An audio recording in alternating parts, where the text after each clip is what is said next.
favor, en Isaías capítulo 26.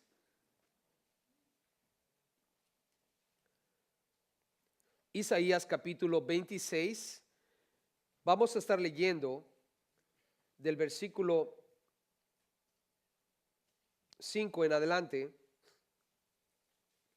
Habíamos hablado del 1 al 4 acerca de la necesidad de confiar en Jehová. Isaías capítulo 26, vamos a estar leyendo del versículo 5 en adelante. Cántico de confianza. Este es un cántico que eventualmente será cantado, cántico de confianza a Jehová.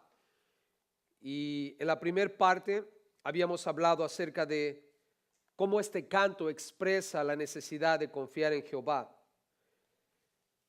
Y solamente para recordar, noten conmigo en el versículo 1, dice, en aquel día cantarán este cántico en tierra de Judá. En aquel día cantarán este cántico en la tierra de Judá.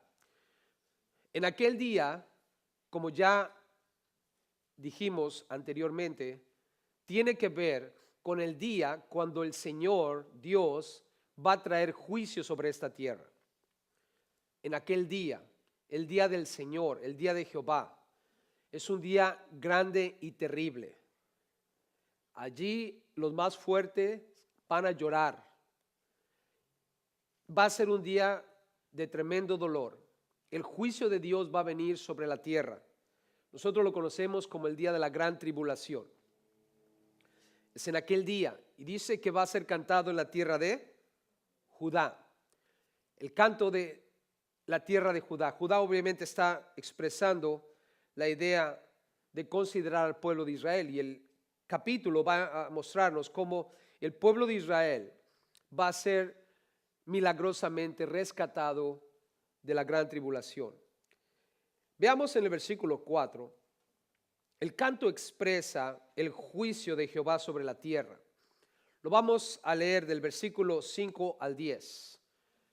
Versículo 5 al 10, el canto expresa el juicio de Jehová sobre la tierra. En primer lugar, noten ahí cómo dice, el impío será humillado. Lo notamos en el versículo 5 cuando dice el autor, porque derribó a los que moraban en lugar sublime. Humilló a la ciudad exaltada, la humilló hasta la tierra, la derribó hasta el polvo, la hollará pie, los pies del afligido, los pasos de los menesterosos. Nota cómo aquí, en estos dos versículos 5 y 6, indudablemente notamos cómo el orgulloso, el que está en el lugar sublime, el que está en un lugar alto, va a ser humillado, va a ser derribado, como dice el 5 al final, hasta el polvo. Y hoy en día nos damos cuenta que el mundo en su orgullo rechaza a Dios. ¿Se han dado cuenta que el mundo en nuestros días rechaza a Dios? Y es a causa del orgullo.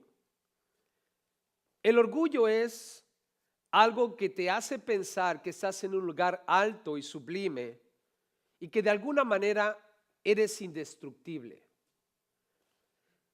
Satanás cayó por la misma razón. Su orgullo lo hizo caer. Hubo varios en la Biblia cuyo orgullo los llevó a la destrucción. Nabucodonosor, por ejemplo, en su orgullo Dios tuvo que lidiar con él. Herodes, en su orgullo también Dios tuvo que lidiar con él. Y en la Biblia nos damos cuenta que una persona orgullosa eventualmente cae por su propio orgullo. Pensemos en nosotros por un momento. La Biblia aquí dice que el Señor va a juzgar a los impíos por su altivez. Dice allí, el que mora en lugar sublime será humillado. La ciudad exaltada, humillada hasta la tierra, derribada hasta el polvo. Pensemos por un momento, iglesia. ¿Cuál es nuestra actitud con respecto a Dios? ¿Acaso no es verdad que cuando tú y yo no ponemos todos nuestros asuntos en las manos de Dios, podemos cometer el error de caer en orgullo? Nosotros, los cristianos, parece ser que eventualmente, conforme pasa el tiempo, caemos en un estado de conformidad a lo que de pronto pensamos es el cristianismo. Al principio hay una euforia, al principio hay una emoción, una pasión, un deseo, un amor sublime más allá de lo que podemos pensar. Pero conforme pasa el tiempo, ¿acaso no es verdad que nosotros llegamos a un estado en el cual pensamos que hay ciertas cosas en las cuales necesitamos a Dios, pero hay otras cosas que no necesariamente necesitamos a Dios? Al principio queremos darle todo el control a Dios, pero eventualmente parece ser como que decimos, ¿sabes qué, Señor? Siempre no. Estas cosas tú puedes controlar, pero hay otras cosas que yo necesito controlar. Y el orgullo empieza a entrar. Cuando nosotros empezamos a creer que podemos salir adelante sin la ayuda de Dios, sin la necesidad de Dios, podemos caer en el error de los impíos. Es imperativo, iglesia, que nosotros mantengamos constantemente dependiendo del Señor. Es verdad que el Señor no va a hacer todo por nosotros. Dios nos va a dar ideas, nos va a dar habilidades, creatividad y todo lo que necesitamos para ejecutar el plan maestro, lo que Él tiene en mente para ti, lo que Él tiene en mente para mí. Pero indiscutiblemente, sea que tengas esa creatividad, esa inteligencia o sabiduría, no debemos excluir a Dios de nuestra vida. Yo les sugiero que consideremos lo que los impíos van a experimentar. Ellos van a ser derribados hasta el polvo. De tal manera, número 6, el versículo 6 dice ahí, que los pies del afligido, los pasos del menesteroso, o sea, aquellas personas que son menos consideradas, menos afortunadas, van a ser más fuertes que ellos. Y por eso es que a veces vemos cómo es que en nuestra vida nosotros creíamos estar fuertes, nosotros creíamos ser poderosos en el Señor. A veces la madurez espiritual que creemos tener nos lleva a un conflicto emocional, de tal manera que no necesitamos más consejos de nadie, no necesitamos más leer la Biblia, no necesitamos más orar, porque ya sabemos la Biblia, ya sabemos muchas cosas de Dios, y esa intelectualidad que nosotros ponemos delante de nuestra dependencia de Dios puede crear que nosotros quedemos, como dice aquí, derribados hasta el polvo.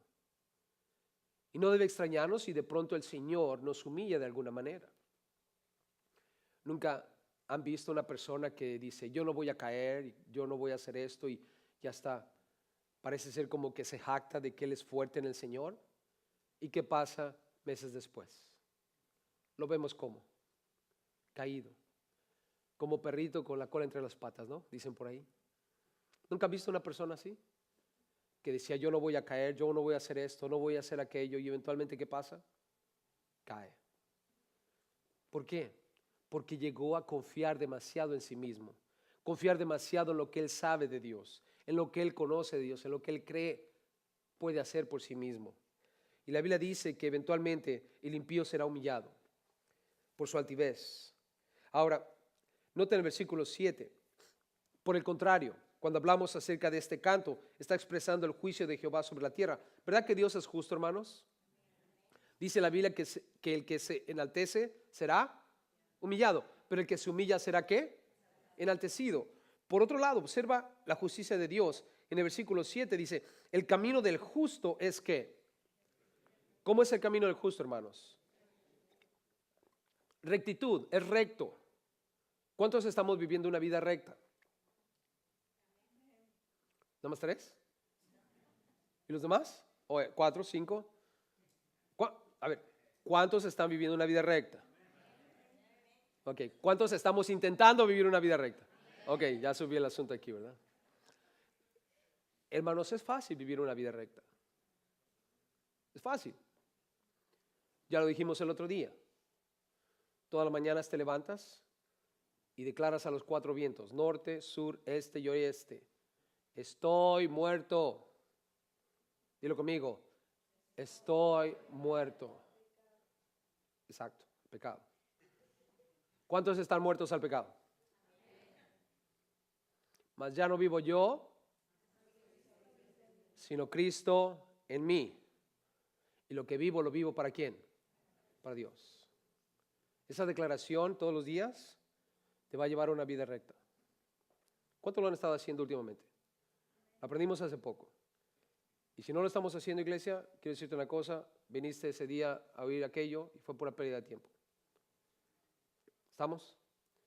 Cuando nosotros aprendemos cosas, necesitamos practicarlas, necesitamos ponerlas en juego dentro de nuestra vida. ¿Por qué razón el ser humano, estando en Cristo, continúa pecando? Es porque no acepta la realidad de lo que ahora es.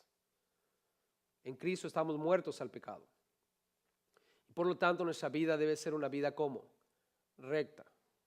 Recta. El momento que tú te apartas de esa verdad es cuando empiezas entonces a entrar en caminos equivocados. Pero aquí la Biblia claramente dice, el camino del justo es ¿qué? Rectitud. Ahora dice, tú que eres recto, esto es para ti y para mí, tú que eres recto,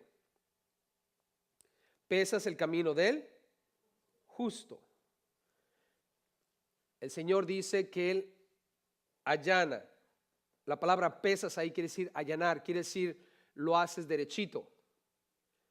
Tú y yo somos rectos, somos justos porque estamos en Cristo Jesús. Amén. Entonces, tú que eres recto, esto es el Señor, pesas o allanas el camino del justo. En otras palabras, el impío se enaltece y eventualmente va a ser derribado hasta el polvo.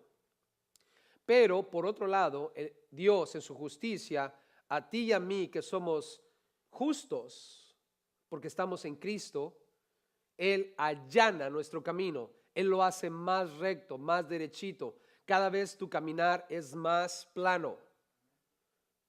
Al principio está como con baches, ¿no? ¿Cuántos se han dado cuenta que a veces el cristianismo es como caminar en baches? Y algunos que quizás venimos de una vida muy pecaminosa o lo que sea, nos damos cuenta que es como una carrera de obstáculos, ¿no? Al principio. Pero conforme va pasando el tiempo, todos los obstáculos de la vida, todas las tentaciones, todos los pecados, todo lo que estamos haciendo equivocadamente, la Biblia dice que Dios va allanando nuestro camino. Lo va allanando. Ahora en referencia al pueblo de Israel, porque este canto va a ser cantado, valga la redundancia, en Judá. El pueblo de Israel en nuestros días, hermanos, no está caminando derechito. Ellos no están buscando la presencia de Jehová. Son el pueblo de Dios, Dios los escogió a ellos, pero ellos como nación no están buscando en su totalidad a Dios. Pero eso no quiere decir que Dios los ha abandonado. Eventualmente Dios va a volver a trabajar con ellos y Dios va a allanar sus caminos. Van a volver a caminar derechito. Ahora, eso es lo que el canto expresa. El impío será humillado, el justo será destruido. Pero ahora noten el versículo 8.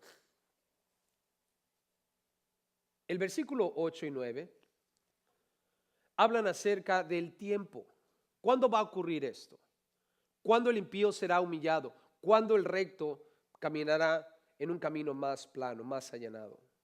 Dice el versículo 8, también en el camino de tus juicios, oh Jehová, te hemos ¿qué? Esperado. Habla del tiempo, te estamos esperando. Tu nombre y tu memoria son el deseo de nuestra alma. Con mi alma te he deseado en la noche. Nota, el juicio va a ser en el tiempo de Dios. El escritor dice, te hemos esperado. Versículo 9, con mi alma te he deseado en la noche. Y en tanto que me dure el espíritu dentro de mí, ¿qué dice ahí? ¿Madrugaré a qué? A buscarte. Cuando dice ahí, me dure el espíritu dentro de mí, quiere decir mientras esté vivo. Mientras esté vivo, en la noche te deseo y en la madrugada te busco. Te hemos esperado, dice el versículo 8. El tiempo del Señor no es nuestro tiempo. ¿Alguien de nosotros sabe cuándo va a venir el Señor? No. Ahora, sabemos algo de seguro. El Señor viene pronto. ¿Verdad que viene pronto? Pronto. No podemos vivir nuestra vida diciendo como algunos, ¿cuándo va a venir? Tú vive la vida. No, hermanos, el Señor viene pronto. Y como dice aquí, en la noche desearlo. Señor, se acabó el día. Y esto puede ser también otra pequeña situación que tú puedes adoptar para tener un buen hábito en tu vida. Cuando termine la noche, le dices al Señor, Señor, mi alma te ha deseado y ya llegó la noche. No llegaste hoy, pero de mañana o temprano voy a seguirte buscando. Y cierras tus ojitos. ¿Cuántos podremos añadir este nuevo hábito a nuestras vidas? ¿Podremos hacerlo? Ok, toma nota de eso.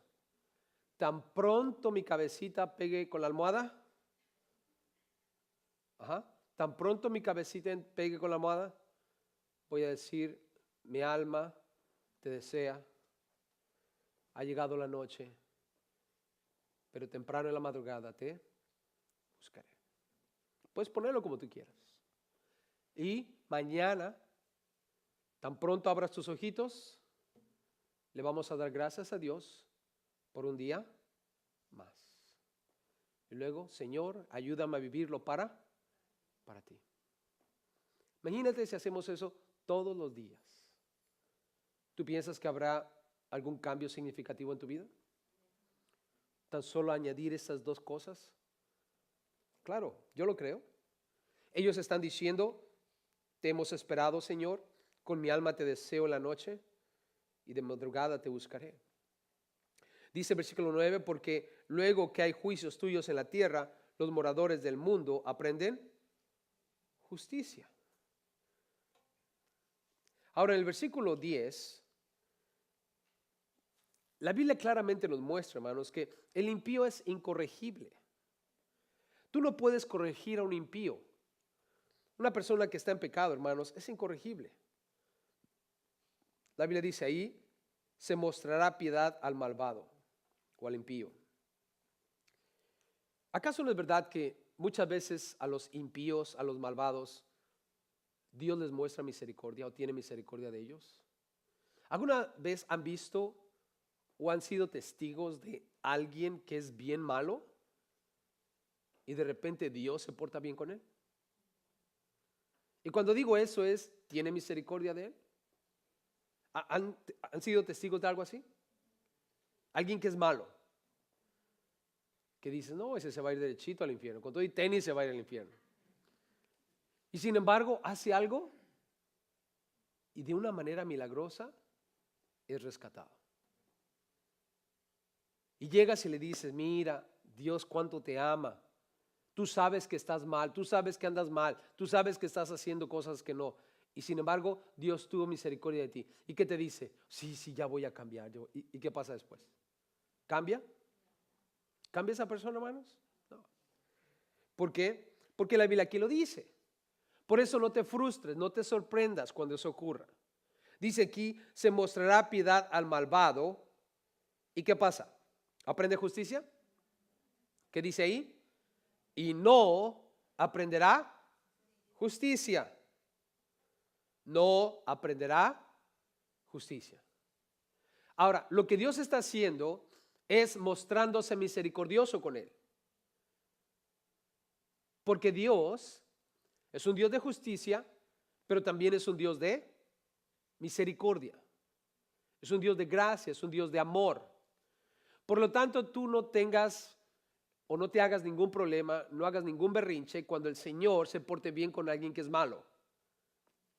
¿Estamos claros, iglesia? Y no le empieces a decir cosas al Señor cuando tú quieras hacer algo malo y ¡pum!, te agarran en la movida. Recuerda, dice la Biblia, Dios al que ama, disciplina. ¿Ok? Entonces, no lo juegues al vivo aquí. Tú no eres impío, tú eres hijo de Dios, tú eres hija de Dios. Por lo tanto, si te vas por la derecha, todo va a estar bien. Si te vas por la izquierda, Dios te va a dar pau. Y te lo va a dar inmediatamente. No le pidas misericordia. Si tú deliberadamente, yo deliberadamente hacemos algo que no, Dios te va a dar un pau. Eso es algo de amor, hermanos, claro. Dios al que ama, corrige, disciplina. Entonces, tenemos que aceptarlo así. Pero cuando hablamos de los impíos, recuerda, ellos no son hijos de Dios. Ellos no están inscritos, no son parte del reino de los cielos. Lo único que está haciendo Dios es les está mostrando que Él es un Dios de misericordia, es un Dios de amor. Eventualmente Dios los va a juzgar. Solo porque Dios tuvo un acto de amor, un acto de bondad en algún momento específico de su vida, no quiere decir que Dios lo va a salvar al final del día. Jesús dijo, yo soy el camino, la verdad y la vida. Nadie viene al Padre si no es por mí. Si tú no estás en Cristo, ¿vas a llegar al Padre? No. Pero Dios se va a mostrar misericordioso con aquellos que Él quiera mostrarse misericordioso, incluyendo a los impíos. Por favor, no le reclames nada a Dios. ¿Podremos nosotros, el barro, reclamarle cosas a Dios? ¿Podremos hacer eso, iglesia? No. Él es el alfarero. Y si Él quiere hacer vasos de barro, que los haga. Unos van a ser para honra y otros van a ser para deshonra, ¿no? Un vasito de barro aquí va a ser para glorificar, otro puede ser para deshonra. Dios hace lo que quiere hacer, pero algo que aprendemos del otro lado de la moneda es que el ser humano no va a entender cuando no está en Cristo. Dice el 10, y no aprenderá justicia. En tierra de rectitud hará ¿qué? Iniquidad. Un impío por naturaleza, ¿qué va a hacer? Pecar, cometer iniquidad. Por eso es que nosotros aquí, cuando vemos a una persona, la Biblia dice claramente, por sus frutos los conoceréis. Yo no sé cómo Caperucita Roja cayó en la trampa. ¿Se acuerdan de Caperucita Roja? Llega a la casa de la abuelita, ¿no? Y que dice, abuelita, abuelita, ¿por qué tienes esas? ¿Qué le dijo primero? Esos ojos tan grandes, ¿se acuerdan? ¿Y qué le dijo la abuelita? Para verte mejor, ¿no? ¿Y por qué tienes esas orejas tan grandes? Para oírte, ¿qué? Mejor. Y después cuando le preguntó esa bocota tan grande, para comerte mejor, ¿no? Y se les lanza encima, ¿no? Ahora, ustedes piensan, si tú hubieras sido la Caperucita Roja, ¿hubieras caído en la trampa? ¿Sí o no? ¿Hubieras caído en la trampa, sí o no? No, tremenda trompota. ¿Cuándo has visto una abuelita trompuda? Todas las abuelitas son hermosas, ¿no? Voltea a ver a tu abuelita. Bueno, no está aquí, pero piensa en tu abuelita. ¿Está fea tu abuelita? No, ¿verdad que están bonitas? No, ninguna está trompuda, ¿no? Ni orejona ni narizona. ¿Cómo es posible que Caperucita Roja caiga en la trampa? Por sus frutos los conoceréis. O sea, la Biblia claramente determina quién es quién. Y una persona que practica iniquidad, obviamente es pecador.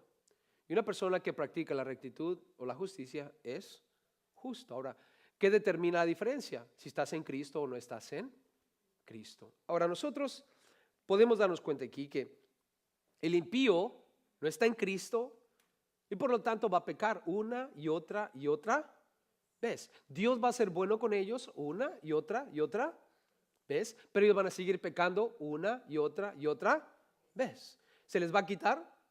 No. Los actos de bondad de parte de Dios no quitan la impiedad del ser humano. Lo que necesita ocurrir en el ser humano es lo que la Biblia dice, que haya una transformación del corazón. Debe haber una cirugía en el corazón y la cirugía solamente la puede hacer Dios. Y es cuando tú llegas a entender tu pecado. ¿Qué es lo que te llevó a Cristo? ¿Acaso no fue la ley?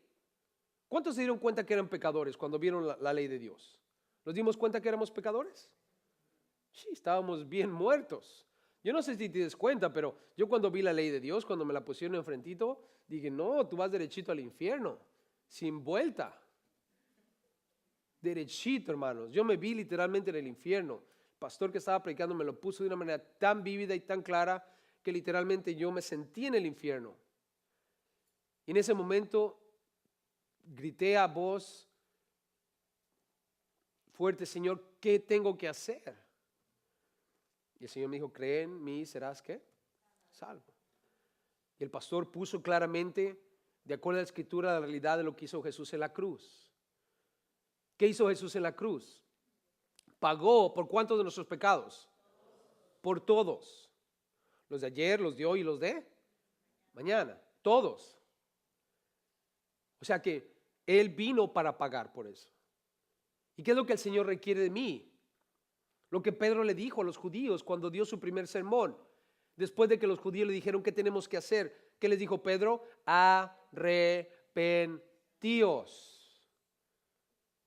Juan el Bautista predicó el arrepentimiento, Jesús predicó del arrepentimiento, Pedro predicó el arrepentimiento, Pablo predicó el arrepentimiento y tú y yo seguiremos predicando acerca del arrepentimiento. Cuando el ser humano se da cuenta que ha pecado contra Dios, viene ahora la toma de decisiones. ¿Me quedo así como estoy o hago algo al respecto? Y todo comienza con el arrepentimiento. Cuando tú te arrepientes de tu pecado o tus pecados, ¿qué es lo que pasa? Has abierto la puerta para que el Señor haga una cirugía del corazón. La Biblia dice que Él, el Espíritu Santo, quita el velo que está en tu corazón, lo que no te deja ver a Dios. Yo no sé si te diste cuenta, pero cuando abriste tu corazón a Dios a través del arrepentimiento, ¿qué vino? Vino esa claridad en la mente. Es Jesús. Y el hecho de que Él pagó en la cruz por tus pecados. Y lo que hicimos fue declarar que Él es el Señor y Él es mi Salvador. Y dices, de aquí soy yo. Y nos afianzamos a Él. Y creemos con todo nuestro corazón que Él en la cruz pagó por nuestros pecados. Y entonces, ahí es cuando viene lo que la Biblia dice, ahora somos nuevas criaturas. Nacemos otra vez. Nicodemo dijo, pero ¿cómo es posible que alguien pueda nacer otra vez? ¿Cómo va a poder meterse otra vez al vientre de su madre para salir otra vez? Él estaba pensando en algo físico. Pero Jesús dice, no es algo físico, es algo espiritual. ¿Cuántos ya nacieron otra vez? Amén, gloria a Dios. Alguien dijo una vez, cuando tú naces 2 veces solamente mueres una vez. Y cuando tú naces una vez, mueres 2 veces. ¿Qué quiso decir? Naces físicamente, naces espiritualmente y mueres físicamente. Y después de eso vives para siempre. Por el otro lado, cuando tú naces solamente una vez, naces físicamente, mueres físicamente y después mueres espiritualmente, lejos de Dios por toda la eternidad. Un lugar que la Biblia describe como lago de fuego. ¿Qué es mejor? ¿Nacer 2 veces y morir una vez? ¿O nacer una vez y morir 2 veces? Nacer 2 veces. Y cuando tú naces de nuevo, el Señor te da de su Santo Espíritu para que puedas declarar lo que Pablo dijo que teníamos que declarar todo el tiempo. Estoy muerto. ¿Puedes decir conmigo? Estoy muerto. ¿Estamos muertos? Sí, claro que sí. Estamos muertos al pecado. ¿Y vivos para quién? Para Dios. Y lo que vivo en la carne ahora lo vivo en el Hijo de Dios.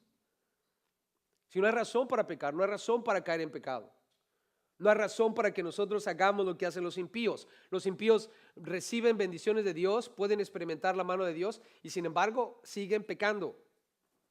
¿Por qué es así? Porque no han nacido de nuevo.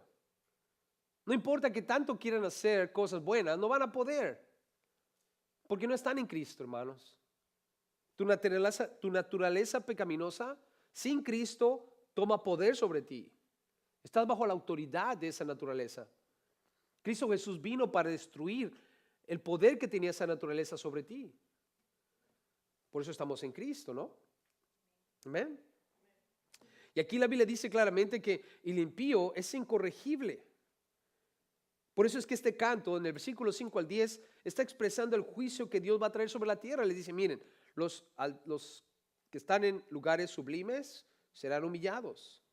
Los que están en caminos de rectitud, el Señor que es recto les va a aplanar más el camino. Pero una cosa sí, el tiempo es del Señor. Ustedes desean al Señor, pero el tiempo lo va a determinar el Señor. Pero antes de esto quiero aclararles que el impío no va a dejar de ser impío, es incorregible. Y observa el versículo 10, ¿puede mirar la majestad de Dios? ¿Podrá un impío adorar a Dios, hermanos? No. Dice ahí, y no mirará a la majestad de ¿quién? de Jehová. Una persona que no ha nacido de nuevo, que no está en Cristo, no puede adorar a Dios. No puede reconocer que Él es sublime, que Él es alto, que Él es majestad. Ahora nota conmigo en el versículo 11 al 15. El canto expresa esperanza en Jehová. El juicio viene. Está claro en el versículo 5 al 10. Dios va a derribar al polvo a todos. Pero el versículo 11 al 15 habla de la esperanza que tenemos en Jehová. En el 11 dice, Jehová, tu mano está como alzada, pero ellos no ven. Imagínate.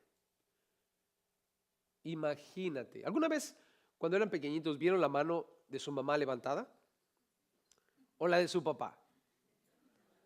Mientras estabas así, boca abajo en sus rodillas. ¿Algún día la vieron? Las dos, ¿no? Las de mamá y papá. O el cinturonazo, ¿no? La chancla. ¿Con qué te pegaban? ¿Con el cable de la plancha? ¿Cuánto le pegaron con el cable de la plancha? Ah, gloria a Dios, sí.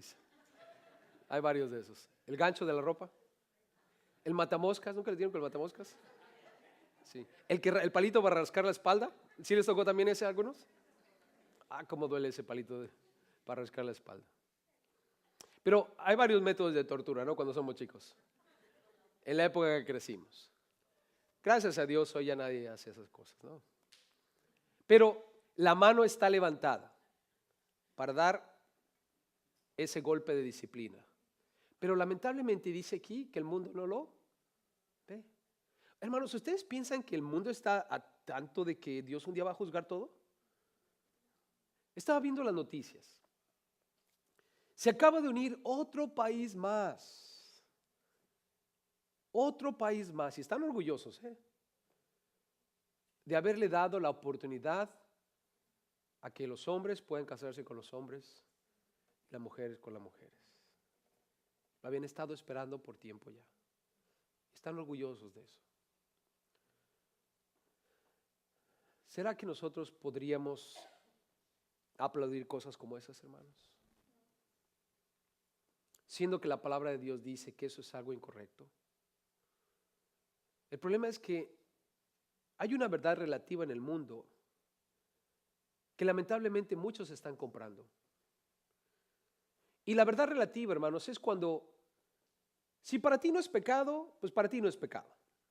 Pero si para mí es pecado, para mí es pecado. Hermanos, ¿la verdad es relativa o es absoluta? La verdad es absoluta. Lo blanco es blanco y lo negro es negro. No hay puntos medios. Una verdad es una verdad. Entonces, de acuerdo a la Escritura, hay ciertas cosas que nosotros no podemos compaginar, aun cuando el mundo piense que está bien. El aborto, por ejemplo, ¿ustedes piensan que es algo que nosotros los cristianos debemos abrazar y decir todo está bien? No, hermanos. No. Son cosas que están claramente delineadas en la palabra de Dios. Ahora, no es mi Biblia. Es mi Biblia. ¿Yo la escribí, hermanos? ¿Por qué se enojan contra mí? ¿Que se enojan contra quién? Contra Dios. Por ejemplo, la fornicación, ¿no? Parece ser en nuestros días como que este asunto de casarse y tener una relación única hasta que la muerte nos separe, como que ya no es la moda, ¿no? Ahora se trata solamente de vivir juntos y hay que ser felices, ¿no? Y si se descompone el microwave, pues cambiamos de microwave, ¿no? Estamos acostumbrados en este país a hacer las cosas así. Y aquí nadie quiere reparar nada. ¿Se han dado cuenta que nadie quiere reparar nada aquí en Estados Unidos? Se descompone, ¿qué hacemos? Tíralo y cómprate otro. Parece ser que también el matrimonio. ¿El panzoncito ya no funciona? Tíralo y cómprate otro. Y claro, lleva eso a un caos, ¿no? Pero la mentalidad de, ¿para qué nos casamos? Mejor vivamos la cosa así. La Biblia dice que todas esas cosas tienen consecuencias. La mano está levantada. Estaba leyendo un artículo acerca de un estudio que hicieron. Y no quiero poner la cosa muy grotesca aquí, pero ustedes piensan lo que les voy a decir. Si un hombre y una mujer se casan y tienen relaciones cada segundo, si eso fuera posible, cada segundo, uno tras otro, nunca se enfermarían de alguna enfermedad sexual. Así lo hicieran cada segundo. Ahora, si un hombre y una mujer no se casan y tienen relaciones una vez a la semana con diferentes personas, contraen enfermedades venéreas. Y te preguntas y dices, ¿pero por qué? Sí, porque el pecado no está en el acto. El pecado está en lo otro. El Señor tiene que castigar lo que es pecado, hermanos. El sexo, ¿lo creó Dios? Sí o sí. Sí, ¿no es cierto? ¿Qué le dijo a Adán y Eva? Conejitos, vayan y reproduzcanse. ¿Verdad que sí les dijo eso? Y pregunto hoy, ¿qué pasó con los conejos? Ya nomás tienen a uno. Pero está bien, yo los entiendo. Pero la cosa aquí es, a veces nosotros cuando empezamos a transgresar las cosas del Señor, lo llevamos a un plano de nosotros creamos nuestra propia verdad, caemos bajo la mano levantada de ¿quién? Dios. Y el problema, hermanos, es que el mundo está ciego espiritualmente, hay una venda en sus ojos y no ven lo que viene sobre ellos. Dice aquí claramente en el versículo 11, Jehová, tu mano está alzada, pero ellos no ven. Verán al fin, eventualmente, verán al fin y se avergonzarán los que envidiaban a tu pueblo, y a tus enemigos fuego los consumirá. Pero dice el pueblo de Israel, Jehová, tú nos darás ¿qué? Paz. Nos darás paz. El pueblo de Israel, hermanos, está siendo atacado ahorita por todos sus enemigos. ¿Se han dado cuenta de que Israel está sitiado? Si no te has dado cuenta, hay un país allá que quieren destruir a toda costa. Se llama Israel. A toda costa, hermanos. El Señor también ha levantado la mano contra ellos, como dice su palabra aquí, y eventualmente los va a castigar. Y el pueblo de Israel eventualmente va a tener paz. Ahí lo dice, tú nos darás paz. Porque, dice el 12, también hiciste nosotros todas nuestras obras. Jehová va a obrar en ellos una vez más. Y luego en el 13, Israel habla de cómo Jehová va a señorear sobre ellos. Jehová Dios nuestro, otros señores fuera de ti se han enseñoreado de nosotros, pero en ti solamente nos acordaremos de tu nombre. Eventualmente, hermanos, el pueblo de Israel hoy es una nación libre. Han en el pasado sido gobernados por otros. Pero eventualmente lo que va a ocurrir es que el Señor, en la persona de Jesús, va a reinar sobre ellos. 14. Muertos son, no vivirán.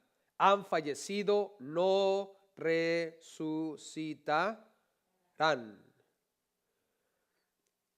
La Biblia de las Américas dice, los espíritus no se levantarán.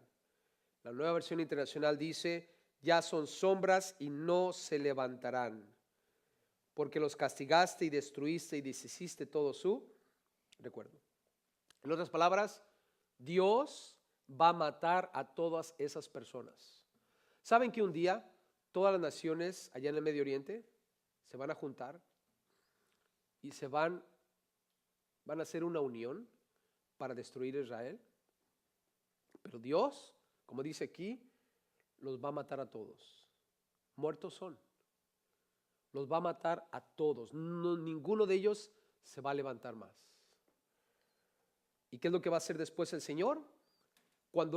Ahora nosotros no vamos a ver eso, hermanos. Nosotros vamos a ser raptados antes. ¿Se acuerdan de eso, verdad? ¿Vamos a estar aquí en la gran tribulación, hermanos? No. Nosotros arrivederci. Hasta la vista, ¿verdad? Y cuando vayamos en el aire decimos a todos, I'll be back. Porque vamos a regresar, ¿no? Con el Señor Jesús a reinar por ¿cuántos años? 1000 años. Pero el Señor cuando regrese, los enemigos se van a levantar, van a querer destruir Israel y el Señor les va a decir, caigan todos muertos. Y la Biblia en Apocalipsis habla acerca de cómo va a invitar a los buitres, a las aves de los cielos, para que vengan y coman la carne de los reyes, de los altos. Una gran matanza, hermanos, o mortandad de hombres que quieren levantarse contra Israel, pero Dios los va a matar a todos. Van a tener paz. Jesús va a reinar aquí en la tierra, va a ser el rey de ellos. Los sobrevivientes de la nación de Israel se van a convertir y van a ser también con nosotros hijos de Dios, una vez más, hermanos. Y nota, va a ensanchar sus fronteras.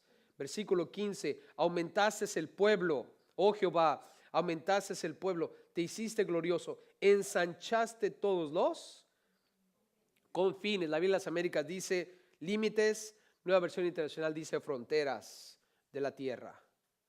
Hermanos, Israel es un paisito así chiquito. Sí se dice paisito, ¿no? Un país chiquito. No dije paisita, dije paisito, paisito, chiquito. ¿Sí existe, no? ¿Paisito o no existe? Ya me corrigieron. Ok.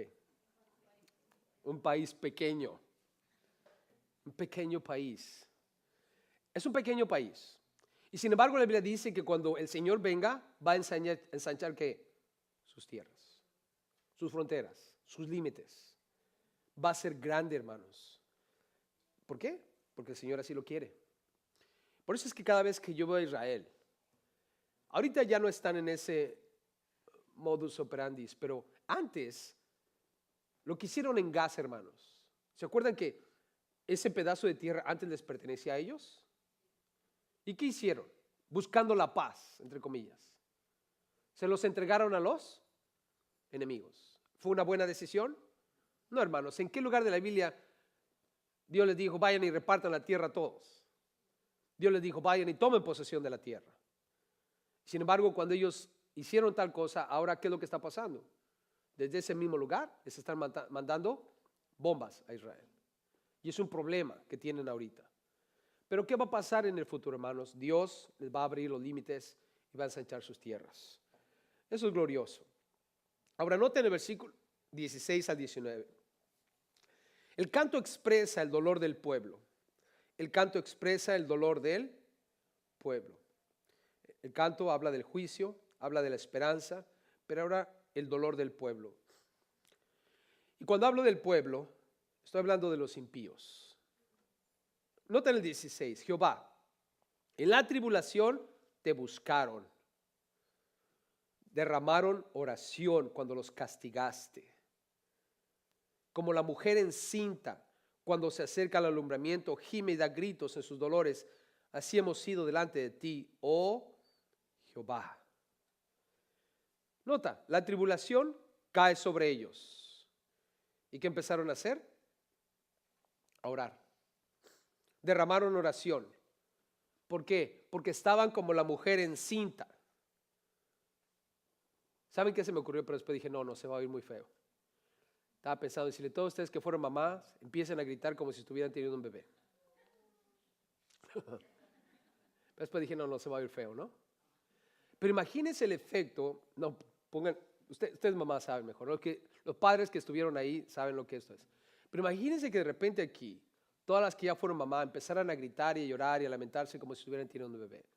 ¿Sí va a oír tétrica la cosa? ¿Sí va a oír horrible? ¿Sí o no? Sí, ¿verdad? Imagínense la escena. Todo el pueblo impío, cuando estén experimentando el juicio de Dios, van a gritar como una mujer encinta, como si estuvieran dando a luz. Así va a ser de doloroso el asunto. Y en medio de ese dolor, ¿qué van a hacer? Empezar a orar a Dios. Van a susurrar, como dice en las Américas, oraciones al Señor. ¿Tú piensas que el Señor los va a oír en medio de todo eso, hermanos? ¿Tú piensas que el Señor realmente oye oraciones así? No. No, no ocurre nada. Es imposible, hermanos. Si tú eres impío, si tú eres una persona que no tiene a Dios, no puedes levantar oraciones y esperar que Dios te responda. Oh, pero ¿por qué Dios ha sido bueno conmigo a veces? Por lo que leímos anteriormente. Dios va a ser misericordioso con los impíos a veces, hermanos. ¿Lo leímos, sí o no? Pero no es por tus oraciones. No es porque de repente te empezaste a portar bien y Dios dijo, ya se porta bien el nene. Hay que darle una bendición. ¿Tú piensas que así es Dios? No, no es así, hermanos. Dios no hace favores por buena conducta. Eso solamente tu maestra en la primaria que te daba una estrellita, una carita feliz. ¿Cuántos les dio una carita feliz por portarse bien en la escuela? ¿Una estrellita? ¿Cuántos llegaron a la escuela con una estrellita aquí en la frente, no? Ya bien contento y das tu estrellita. Mami, me porté bien. Finalmente, niño, después de un año te da la estrellita. Antes de eso, puros borradorazos, ¿no? ¿A cuántos les pegaron con el borrador? ¿Te acuerdas cuando ponían los dedos así? ¡Sas! ¿Cuántos les pegaron así con el borrador los maestros? Varios de mi época. La patilla, ¿qué tal la patilla así? ¿Alguien? Pero si te portabas bien, ¿qué hacían? Una estrellita. Tu boleta, no hay una estrellita. El Señor no es una maestra de primaria, hermanos, que va a recompensarte impío porque te portaste bien algunos días. Dios no hace favores a cambio de mandas. Eso no es verdad. Eso es filosofía de hombres. Dios no es así, hermanos. Cuando el Señor se porta bien con una persona impía es porque Él quiso hacerlo. Y en su absoluta misericordia y bondad y sabiduría sabe lo que está haciendo. Nosotros no. Pero no quiere decir que de pronto ellos cuando estén en dolor van a empezar a clamar a Dios y Dios los va a rescatar. No, hermanos, el juicio de Dios ha caído sobre ellos y así va a ser. La salvación no se puede crear. Ahora, hablando de la mujer encinta, les voy a leer lo que dice Mateo 24, el versículo 4 al 8. Eso lo dijo Jesús. Respondiendo Jesús, les dijo, mirad que nadie os engañe, porque vendrán muchos en mi nombre, diciendo yo soy el Cristo, y a muchos engañarán. Y oréis y oiréis de guerras y rumores de guerras. Mirad que no os turbéis, porque es necesario que todo esto acontezca, pero aún no es el fin. Y estamos escuchando nosotros guerras y rumores de guerras. ¿Verdad que estamos oyendo de guerras y rumores de guerra, hermanos? ¿Están viendo lo que está pasando en el mundo? Claro, el mundo está en guerra, hermanos. No podemos tapar eso. Dice el 7, porque se levantará nación contra nación y reino contra reino, y habrá pestes y hambres y terremotos en diferentes lugares. Y todo esto será principio de dolores. Eso no es la gran tribulación.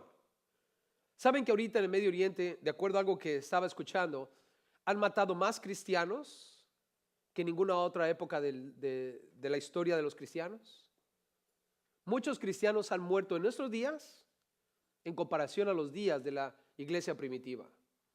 Más cristianos han muerto en nuestros días. El mundo no te dice, pero los cristianos están muriendo por cientos y cientos, hermanos.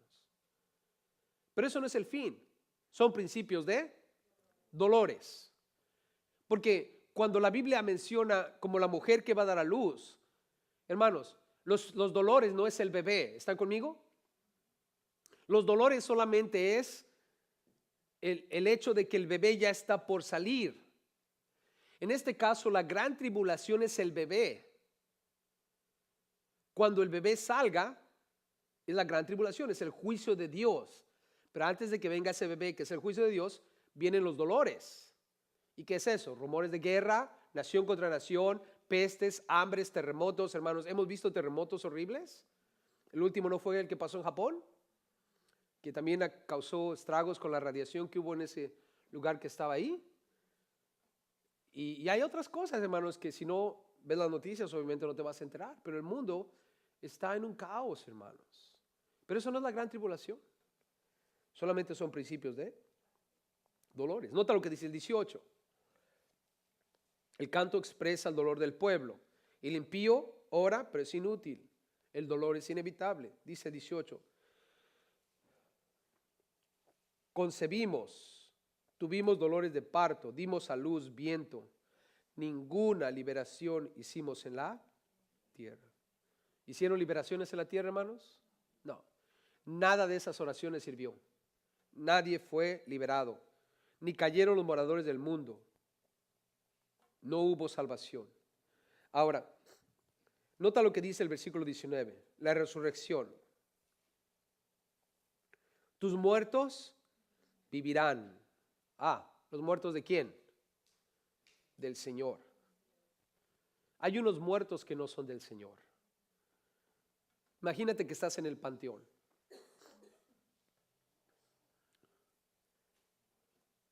¿No vieron las noticias hablando de panteón? De una señora que estaba tratando de sacar un ataúd porque lo estaban enterrando en una fosa que ella reclamaba ser suya. ¿No vieron esa? Creo que yo solo veo las noticias, ¿verdad?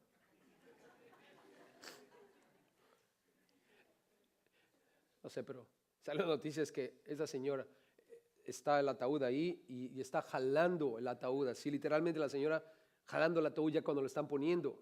Y la razón por la cual está jalando es porque ella estaba diciéndoles que ese agujero le pertenecía a ella, le estaban poniendo un agujero que no era de ellos. Y está el funeral en su apogeo, hermanos. Y la aventaron hasta por allá y metieron eso, y les dijo que iba a regresar a la noche a sacar el muerto, porque era su agujero de ella, ¿no? Y dije, wow, ese sí estuvo bueno, ¿no? Yo no sé qué hubiera hecho si hubiera estado ahí, hermanos. Me hubiera echado a correr también. ¿Qué problema, no creen? Pregunto qué hicieron la noche los familiares. Guardaron guardia ahí, ¿no? Pero imagínate que estás en el panteón.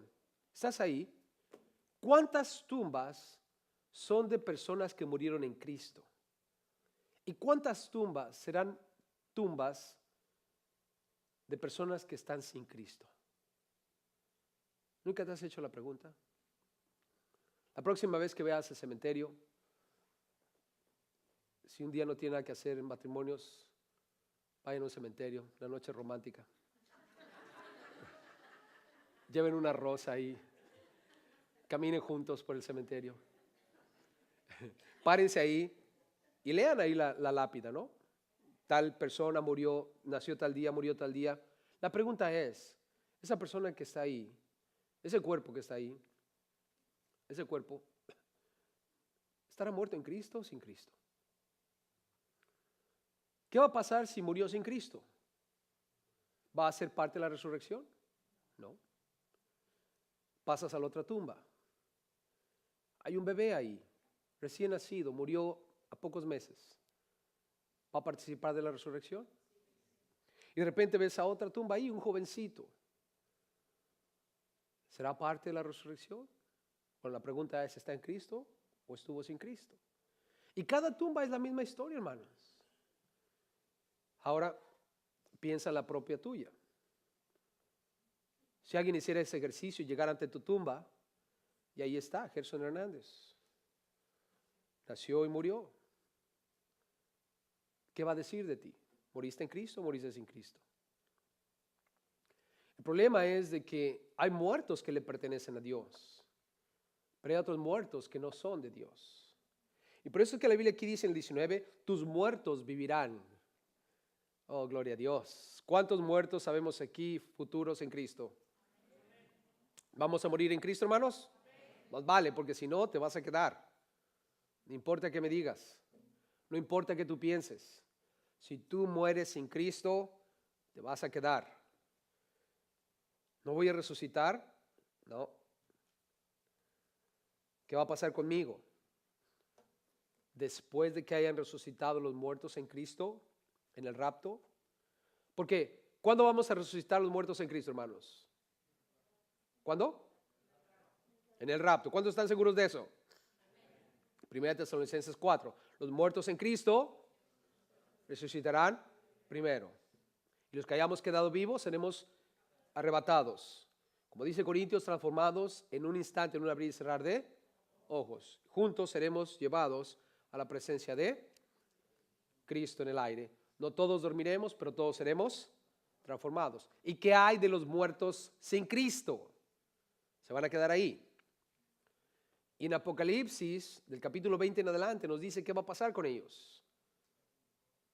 Dice la Biblia que los muertos van a ser llevados delante del trono blanco y van a ser juzgados. Y como no se hallaron inscritos en el libro de la vida, fueron lanzados ¿a dónde? Al lago de fuego. Le van a ir a hacer compañía a Satanás y a sus ángeles. Amén.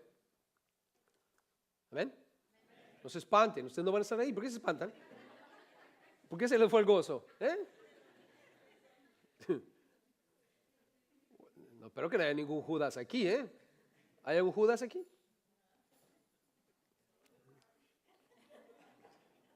No, hermano, que no se les vaya el gozo. Esas cosas no deben darlos. ¿A mí qué, no? Bueno, no es una correcta actitud, ¿no? Hay muchos de nuestros familiares quizás que necesitan de Cristo todavía. Podemos tener una actitud así, pero en realidad al pensar en esto, estamos en Cristo. ¿Cuál es el problema, no? Y espero en Dios que puedas dormir en paz esta noche. No te preocupes. No vayas a ir, ¿estará mi nombre escrito, sí o no? Bueno, ahora, si tienes un trauma de ese tipo, más vale que no te vayas de ese lugar sin haber reconciliado con Dios de alguna manera. Pero en realidad, hermanos, nos vamos a casa en paz. ¿Por qué? Porque sabemos en quién estamos. ¿Estamos en quién? Cristo. Y aquí dice claramente, tus muertos, ¿qué? Vivirán. Sus cadáveres resucitarán. Despertad y cantad. La Biblia de las Américas dice, dad gritos de júbilo, moradores del polvo, porque tu rocío es cual rocío de hortalizas. Y la tierra dará sus muertos. Wow. Imagínense cuando los muertos estén otra vez delante de la presencia del Señor, todos cantando alegres. Va a ser todo maravilloso, ¿no creen? Imagínate al ver a tu tío, tu tía, tu abuela, tu abuelo, todos los que murieron en Cristo. ¿No va a ser motivo de gozo, hermanos? Reunirnos con ellos en el aire. Él cambiará tu lamento en baile. Brincaremos como becerros de la manada, dice la Biblia. Es glorioso, hermanos. Por eso en el versículo 20 al 21 terminamos con esto. El canto expresa la protección sobre su pueblo. Dios va a proteger a Israel. Anda, dice pueblo mío. El Señor les dice, anda, pueblo mío, entra en tus aposentos. La Nueva Versión Internacional dice habitaciones. Cuando venga la gran tribulación, Dios le va a decir a Israel, entren a sus habitaciones. ¿Se han dado cuenta que en Israel hay muchos sótanos que ellos tienen para protección de las bombas? ¿No se han dado cuenta de eso? De hecho, si tú quieres cooperar para una, tú puedes. Sí, de veras, tú puedes, hay un fondo al que tú puedes dar dinero para que construyan bomb shelters, se llaman, donde ellos cuando vienen las sirenas se meten ahí y les ponen camas y toda la cosa. O sea, son lugares que están bien hechos para protección de las bombas. Y a veces lo que me pongo a pensar es cómo Dios en su infinita sabiduría sí crea estas bombas que entran de acá y de allá para crear en ellos un estado siempre de ¿qué? De alerta, ¿no? Aquí en California no tenemos estados de alerta, como en algunos estados en la mitad de los Estados Unidos, donde hay tornados o, ¿cómo se llaman esas cosas? Torbellinos, ¿cómo se llaman? Ciclones, tornados, ¿no? En el pueblo o en la ciudad suena la alarma, y cuando suena la alarma, ¿qué hacen todos? Al sótano, ¿verdad que sí? Y pasa el torbellino y arrasa con todo. Ya que se va el torbellino, nada más se ve la puerta, ¿no? Y ya salen todos de la casa, ¿no? ¡Wow! Y todo tirado. ¿No han visto esas escenas? Ya, así es. Ahora para nosotros es pero para ellos, así es. Ni modo, se reconstruye la casa, ¿no? Eso es lo que ellos viven todos los días. Nosotros apenas un terremotito ya nos estamos todos paniqueando, ¿no?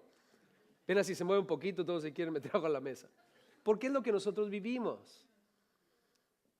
Y estoy seguro que si estuviera yo un día allá en uno de esos tornados, sí me espantaría, ¿no? Imagínate. No he vivido nunca algo así. Pero en Israel, ellos están acostumbrados a las bombas y todo eso y se meten en esos lugares y cantan y tienen ya todo ahí bien planeado. Hermanos, yo creo que es diseño divino. Porque un día, dice la Biblia aquí, les va a decir, andad pueblo mío, entrad en tus aposentos, cierra tras ti tus puertas. Y les dice en el 20, escóndete un poquito. ¿Cuánto tiempo va a ser para ellos esconderse, hermanos? Un poquito. Esto está hablando, hermanos, de la tribulación cuando venga. Escóndete, cierra tras ti tus puertas un poquito, por un momento, en tanto que pasa la ¿qué? Indignación. Esa frase siempre habla de la gran tribulación. La Biblia en la Nueva Versión Internacional dice el día de la ira. En Apocalipsis 6 leemos: escóndanse detrás de las rocas porque ha llegado la ira del Cordero, y quién podrá sostenerse en pie. Es el día de la gran tribulación, hermanos. Y dice la Biblia en el 21: porque aquí que Jehová sale de su lugar para castigar al morador de la tierra por su maldad contra él. Y la tierra descubrirá la sangre derramada sobre ella y no encubrirá ya más a sus muertos.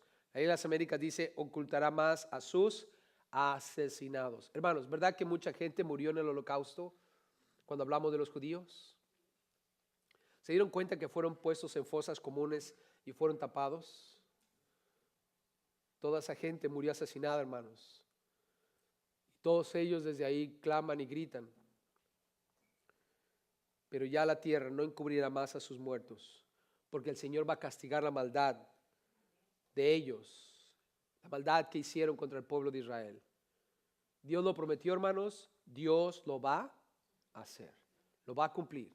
Es el Dios que nosotros servimos, hermanos. ¿Verdad que es un Dios de justicia? ¿Es un Dios de amor? También. Por su amor es que somos salvos. Por su amor estamos exentos de todo esto, hermanos. Leemos estas cosas y no podemos sino maravillarnos de que Dios es Dios de amor y Dios de justicia. Así es que, cántico de confianza.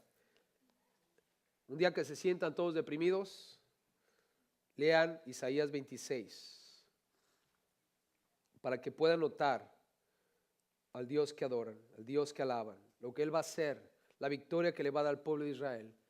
Y si Él le puede dar victoria a Israel, ¿tú crees que no nos va a dar victoria a nosotros? Nos va a dar victoria, hermanos, porque estamos